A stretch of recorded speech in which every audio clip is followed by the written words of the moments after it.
Well, folks, we've got two separate Canadian economic indicators ballooning at the very same time, and it might surprise you how connected these two things are. And at the very same time, we're seeing the fastest real estate purchase price decline in recent memory. Rent prices are skyrocketing, and so too is the amount of money that people are borrowing against the houses that they already own. And this has a huge impact on when, why, and how the government and Bank of Canada could bail homeowners and the rest of the economy out of the recession that we are currently in, manufactured by the very interest rates that they themselves set. So let's talk about what we're seeing with this double bubble and how that compares to the direction of real estate prices and home sales in 2023, and what could happen if the back of the Canadian economy finally breaks this year. So let's dive right into the info, and if you haven't already done so, make sure to subscribe to the channel to make sure you keep on getting these Canadian-focused financial updates, and if you want to check out all of the sources that were used to make this video, you can check those out with the first link in the description there, where you'll get additional analysis and the list of sources for all this. So we're going to start with the average lease prices, looking at the Toronto area specifically, and how rent prices have changed over time, and this is all from a thread recently put together by John Passalis. And if you or anyone you know has been in the rental market in the Greater Toronto area or any major metropolitan area over the last 6 to 12 months or so, you probably already recognize the sentiment of this chart, and that is rent prices have gone up significantly. This one specifically looks at since 2015, where both for condos and homes, rent prices are up over 50%. If we look at the most recent rental report from rentals.ca, we can see the year-over-year change in rental prices for a number of different markets across Canada. You can sort of see this in the year-over-year column here, often right around that 20% mark, some a little higher, some a little lower. And a lot of these are in Ontario and BC, but you'll see here as we scroll down, it's also happening in other places, Halifax, Nova Scotia, as well as Quebec and other provinces around the country. And there are a number of different reasons that we're seeing this rental price spike here in Canada. We're going to talk about one of the main ones, which is the changing interest rates, the changes that the Bank of Canada has so drastically brought into the Canadian economy. But first, we're going to touch, before we get away from this Twitter thread, on the population growth in Canada. And that's exactly what this chart shows. Each and every quarter, how has Canada's population changed? And this representation of population growth isn't just immigration into Canada. This is all the natural population growth that we can see in the country, as well as people who wouldn't be considered immigrants who are in Canada at the current time, maybe refugees, other sort of categories like this. But we can see the dramatic increase here on this chart. It's a really striking chart, coming in at around 865,000 new Canadians year over year. We've talked a lot on the channel about Canada's target of 500,000 new Canadians each and every single year, and it makes me think of this concept calling population growth the human QE, or human quantitative easing being one of the ways that the Bank of Canada stimulates the Canadian economy. But when we're in a situation like we are today, where the Bank of Canada can't turn on the money printer and can't lower rates in order to stimulate the Canadian economy, well, maybe adding more people into the Canadian economy can boost the GDP. But it is important to note that when we take into consideration the dramatic decrease in the amount of population growth we saw in Canada during the pandemic, well, a lot of this could be sort of just considered evening out this drop that we saw, going along the same sort of trend line that we were on before, maybe even backlogs within the immigration process that are now being sort of processed in an expedited rate because of how slowly immigration went during this pandemic era. And it's also important to note that immigration is very important for growth and the development of Canada. And I'm not making the point that population is the main issue here. Actually, what I want to talk about most today is the way that interest rate changes have impacted this rental price boom. Take a look at this chart. I think you're going to find it very interesting, not just what this chart says, but how it maps over another chart that I'm about to show you that is extremely correlated. I'm going to move myself over here so that you can see this a little bit more clearly, but this chart clearly shows the year-over-year change in average listed rent. So on any given month and any given year here, it's comparing to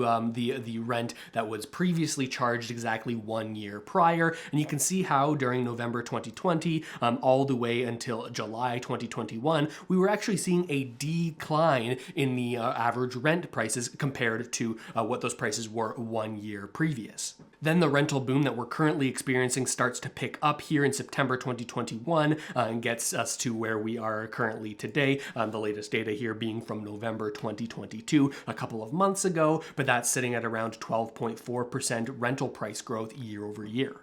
But what I want you to keep in your mind is the relative shape of this chart, right? We're sitting here rather low for a long period of time, and then we see this dramatic increase right around September, November, January, March, and April is when it really starts to ramp up in terms of rental prices. This is the shape I want you to keep in mind when we look at this next piece of information.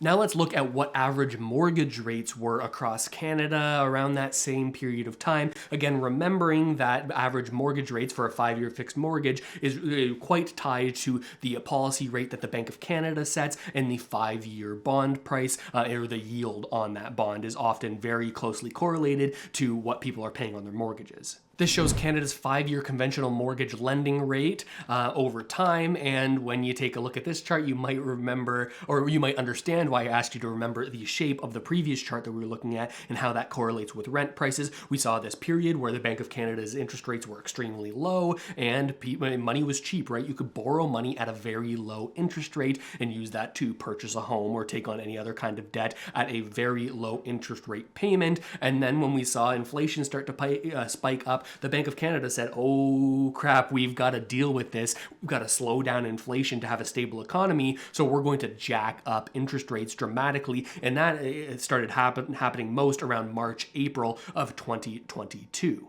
So we see this dramatic pickup in what people are paying on their mortgages as of March, April 2022, the same sort of period that we start to see this rent growth really start to pick up. As I switch over here, January, March, April, that's when we're hitting 8.3, 9.9, 11.5, 11.7, when we're really starting to see that growth hit the rental market. Now, there are a number of different reasons that we could be seeing this correlation. We already looked at the demand side of increased population growth, potentially catching up from the pandemic slowdown, but you also have to consider what the rising interest rates does in terms of demand for rental housing from folks who would have otherwise bought a home, but now because of the higher interest rate costs, they can't afford a home and are pushed into the rental market, adding even more demand into that space. With less investors in the market, certainly less investors than when interest rates were extremely low and they could go get this cheap debt and own a property and turn it into a rental. With less investors, we have less rental stock, right? People are selling off these properties that used to be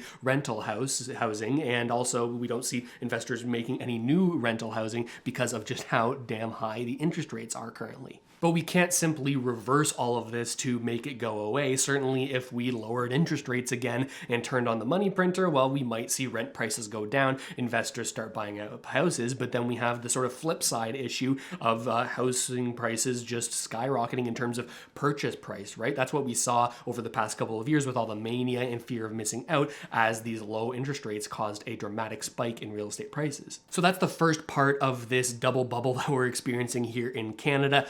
Rental prices and how that impacts or how that is impacted by interest rates. Now, the second portion of this double bubble is the amount of money that folks are borrowing against the homes that they already own and what they're using that money for. This chart shows the growth in Canadian debt secured by home equity. What that means is just people who are taking out loans and using their homes as collateral for that loan. Now, that could be in many different forms. It could look like a refinance of your property, or it could look like something like a home equity line of credit, where you sort of have a revolving line of credit that is secured against the value and equity that you have in your home. And you can see that this chart is in general up and to the right. If we look at from December 2020, the amount that people had borrowed in this way was around $270 billion across all of Canada. And now, as of the most recent data, which is October 2022, well, that has gone up to $308 billion, almost $40 billion of additional debt taken out, secured against folks' real estate properties. Now, when you're in a situation where the amount of debt people have out against their homes is at an all-time high, while at the very same time real estate prices are dropping in a very significant way, well, that causes a little bit of a problem. And another concerning point is that many people believe we haven't seen the full impact or the full downward price pressure on housing prices as of yet. With sales volume incredibly low, we really haven't seen that wave of forced sellers that many people have been talking about. Since interest rates were so dramatically increased, we've really seen a decrease in the amount of homes that are being sold and purchased, or the volume of home sales, right? And that's what this red line is. We can see that over time, but especially looking at what has most recently happened since the beginning of of the pandemic, we see that sales volume is often low in periods of uncertainty on where the market is going to go. We saw that at the beginning of the pandemic with this dramatic decrease here, but we're also seeing this decrease happening just as of these interest rates increasing down to this level here as of the end of 2022. We've essentially seen the amount of homes that are sold and bought each month decrease by half, right? From around 64,000 homes sold per month down to 32,000 homes roughly sold per month. The extra impact of this low volume in the real estate market is that we have less pricing accuracy, right? Because for every home that's sort of listed on the market and hasn't sold, we can't use that as a property that is a comparable for the next property sold. The real estate prices are very relative to the other homes that have sold in their area at any given time. So because we haven't seen a high amount of homes sort of turning over, we haven't seen this amount of forced sellers coming onto the market, and we haven't seen the full negative potential drop in real estate prices because people who are wanting to sell but aren't able to sell at the price that they want, well, they have not yet been forced to sell because of whatever financial situation that they are in, including the financial situation we've talked about, which is a high amount of debt secured against their homes, right? Is it starting to make sense? Now, certainly some of this debt that people are taking out against their properties is measured in reasonable debt. A lot of people will use this in the short term because it's a low interest or relatively low interest rate way to borrow some extra money because you have the collateral of your home. But certainly there are people who are using these financial products like HELOCs that aren't doing so in the most responsible way and are actually using this money secured against their home to finance their lifestyles or even planning on using that home equity to finance their retirement. This causes a sort of double impact when real estate prices go down. Not only is the equity that people are relying on for potentially their retirement going down, but that equity is the same equity that their lines of credit are secured against, leading us down a troubling road, right? So what could happen if we go down this road and we do see this wave of forced sellers that a lot of folks have been talking about that we have yet to see? Well, because there are so many people relying on house prices, like I've been talking about, to finance their lifestyle, potentially for their retirement, and also it's not just homeowners relying on housing prices, that's also the government that relies on real estate to prop up their GDP numbers. Well, if we hit a situation like this where there's a dramatic decrease over the long term, there could be immense political pressure on the Bank of Canada from the government of Canada to lower rates again and potentially even turn back on the money printer to bail out asset holders, propping up the prices of real estate and other assets. But you can see how this starts a whole loop over again and sort of seems like a big cycle, because when we turn on the money printer and lower interest rates to bail out homeowners, well, then we get more inflation like we've been dealing with as of right now. I sort of believe that it's started to peak and inflation will come down over the next while because interest rates are so high. But if they have to lower interest rates again to bail out homeowners, well, we could see even more inflation in the future, meaning they have to raise interest rates again. And you can sort of see how this gets quite cyclical. But that is the current double bubble that's going on, and I'm curious what you think about it. Obviously, we covered a lot. What do you think about the direction of rent prices in Canada, how that relates to interest rates and the decisions the Bank of Canada makes? Do you think the government will bail out homeowners? Because many of those government officials are homeowners themselves. So let me know whatever you think down in the comments below. I read every single one, and I try to get back to as many as I can. If you haven't already done so, hit that subscribe button. It helps the channel grow, and it'll make sure that you keep on seeing these Canadian-focused financial updates. And again, if you want the sources, you want the charts, all the websites I used for these videos, you can sign up to get all that information at the end of each week with that first link in the description below. But with all of that said, thanks so much for watching, everybody. I really hope this video helped you out at least a little bit, and I'll see you next time.